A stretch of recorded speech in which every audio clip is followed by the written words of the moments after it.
against all immigration. So like what is like your position is zero immigration, or do you mean like what is Necessarily, in an ideal sense, you'd prefer not to have immigration at all. why? Because like you're relying on like your own base of people, and necessarily they're more reliable for the state than some, unmanaged immigrant group. You don't think diversity is beneficial? No. How do you grow without diversity? Without change? Why do you need to change? I'm asking you how you grow without difference of opinions. Um, why is an opinion based on race? I'm asking you. As a country, how do we grow? How do we get better without a difference of opinions? That seems like a problem if you don't have an answer to that. So say I wanted to open a sushi restaurant, right? Do I have to be Japanese to do that? No, No. So what does race have to do with anything? you don't like, well, diversity of culture, diversity of thought, diversity of experience. You don't think these things are important? Why? No. How do you grow without them? Why they necessarily needed to grow? Why do you need to grow? You don't think that You're linking growth to diversity, but why is that the case? Like, can you justify that? sure, tell me how you grow without it. Like countries, say like Europe, right? Like they grew and invented and like created like 98% of like all technology up to like 1950, right? Europe They're like has 99% homogenous. like virtually free travel among European nations. Like there is plenty of diversity just among their countries, not to mention the fact that they allow immigration also. That's a recent phenomenon. That wasn't the case like post or pre 1950. Like Yes, 1850 England wasn't like bringing in tons and tons of immigrants. Like the people doing the research, the technology was literally coming from Oxford and Cambridge University. It was English people doing it. So like the linking of diversity to growth is not anything. Like that's not appropriate. so I looked this up just because I wasn't sure. But yeah, England was diverse prior to the 1850s. There was the global reach of the British Empire. There was patterns of migration. There was German communities, Irish migration, South Africans also, or I mean South Asians, sorry, also had a presence. What percentage were they of the English population? So the Irish was 3%.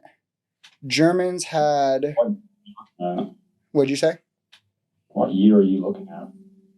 This was right after the Great Famine of 1845. So the years between 1845 to 1851.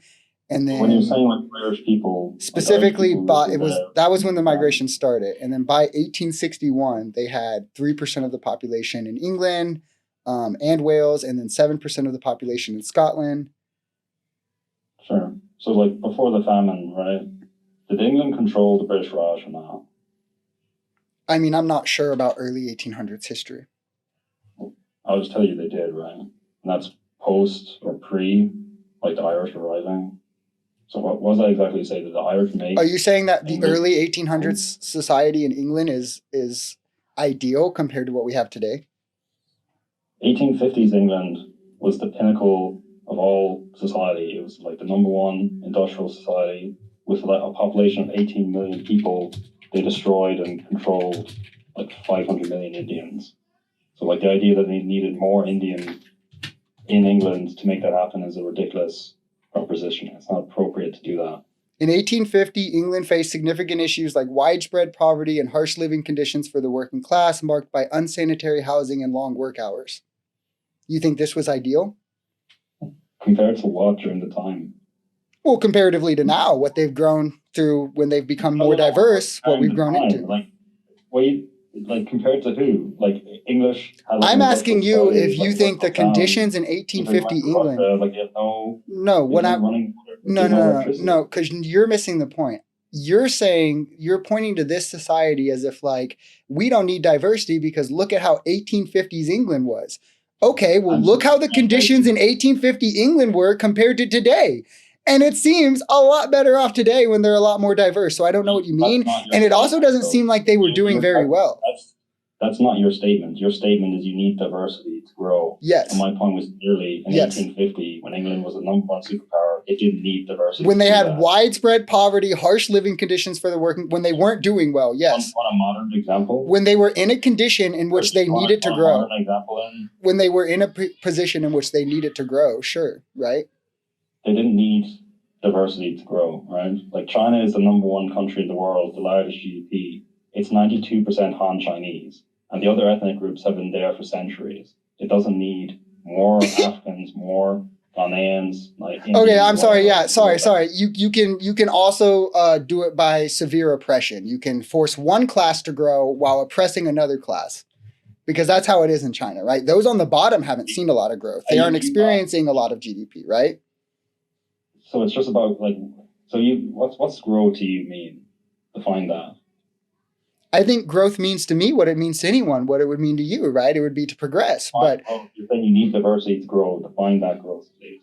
the means to get there, I think the means in which you get growth is important. And if the avenues that we've seemingly identified are, well, you can oppress your way there or diversity can get you there, then I think diversity is obviously the option that should be chosen.